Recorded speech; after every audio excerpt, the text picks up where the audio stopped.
Oakmont, Pennsylvania. Sam Burns avoided a repeat of the meltdown that ruined his opening round at the U.S. Open and wound up with a big par save on his last hole for a 5-under 65 and the 36-hole lead. Best of all, he was long gone before the Real calamity arrived late Friday afternoon at Oakmont. Rory McIlroy threw a club in disgust and smashed a tee marker. For punishment, he gets to come back for 2 more rounds because he birdied the 18th to make the cut. Shane Lowry absent-mindedly picked up his golf ball on the 14th green without marking it. Thriston Lawrence became the only player to reach 6 under par. He promptly made 6 bogeys and a double bogey over his next 9 holes. Thomas Detry can appreciate the suffering. He was challenging for the lead until 3 double bogeys in a 4-hole stretch. If I can avoid making a double bogey on those next 2 days, I will have achieved what I wanted to achieve, Detry said. And then there was Phil Mickelson, in what likely is his 34th and final U.S. Open. He was just outside the top 20 until 2 double bogeys in his last 4 holes for a 74 to miss the cut. The cut might not be official until Saturday morning. If the second round wasn't brutal enough, play was halted by bad weather just as Lawrence had a 4-foot putt on the last hole to finish a wild round that was approaching 6 hours. The day ended with rain pounding the course and 13 players yet to finish. Action will resume Saturday morning at 7:30. Scottie Scheffler, coming off 3 wins in his past 4 starts, had his 6th straight round over par in the U.S. Open with a game that didn't look familiar. He still scratched out a 71 and was 7 shots behind. Burns was a regular birdie machine at Oakmont, no less playing in the morning under cloud cover and little wind and flushing his irons so well that all 6 of his birdies were inside 10 feet.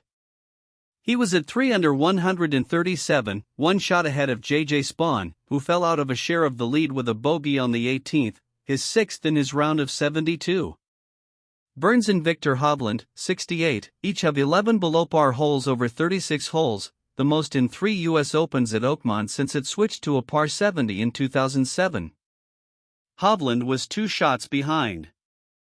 Only 3 players remained under par, the fewest in 7 years at the U.S. Open.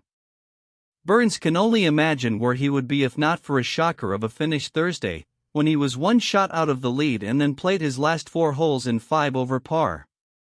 I played really well yesterday other than the finishing holes.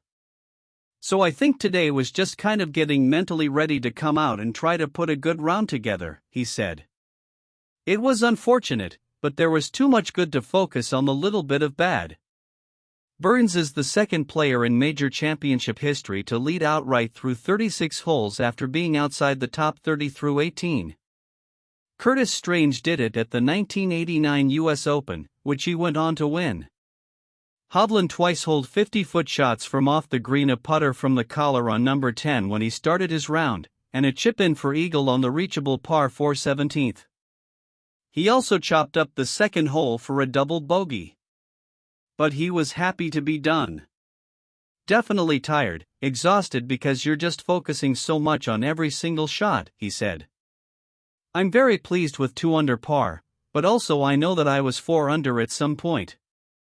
So it's like very pleased, but also, man, that could have been a little bit lower.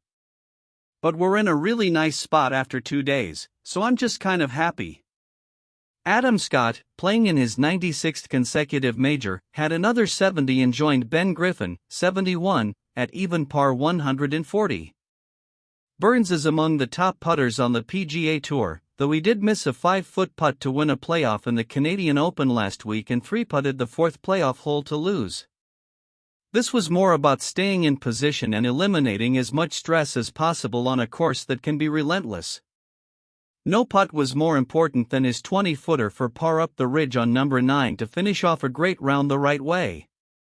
He tugged his drive to the left on the tough par 4 9th into a ditch, took a penalty drop, hit safely on the green and made the putt. That putt was, 6 feet of break, he said. Yeah, it was a nice one to make for sure. Brooks Koepka had a 74 but was only 5 behind. Jon Rahm went from red numbers to red in the face with a 75, leaving him in the same spot as Scheffler. Rahm, who took 35 putts, was asked if his score could illustrate how tough Oakmont was playing. "Honestly, too annoyed and too mad right now to think about any perspective," he said. "Very frustrated. Very few rounds of golf I played in my life where I think I hit good putts and they didn't sniff the hole. So it's frustrating. That's not just Oakmont. That's most US Opens." In that respect, Hovland was a curious contender. He has been all over the place with his swing, his expectations, his confidence. He won during the Florida swing and is making progress.